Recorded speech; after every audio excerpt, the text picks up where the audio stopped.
Estamos na Praza Roxa, un dos centros neurálxicos do Ensanche, xunto coa Praza de Galicia. Construída nos anos 70, foi testemuña de moitos acontecementos importantes da cidade, sobre todo futbolísticos, como foi o ascenso de Compos á Primeira División. Son famosas as fotos dos seareiros abarrotando a praza e celebrando na fonte que ali había.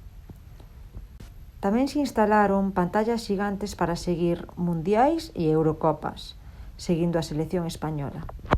O que vemos agora como un espazo urbano para desfrutar, nos anos 70 e 80 soportaba un tráfico infernal.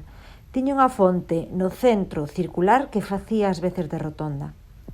Nos anos 90 remodelouse a praza, ampliando beirarrúas, quitando plazas de aparcamento e redirixindo o tráfico pasando ao lado da nova e última fonte da praza.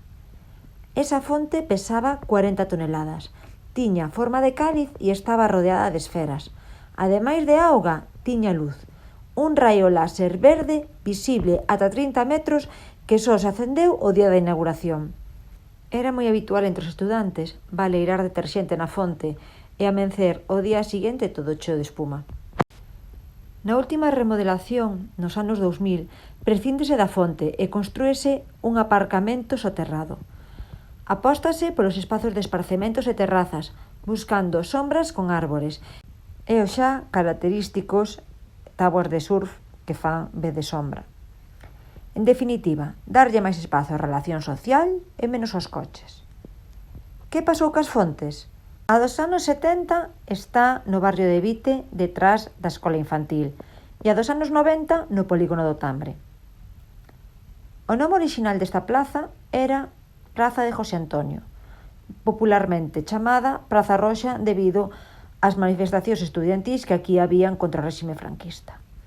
Lembran os veciños como voaban os adoquíns como resposta ás cargas policiais e que teñen escondidos manifestantes nos portais e nos negocios para evitar a malleira dos grises.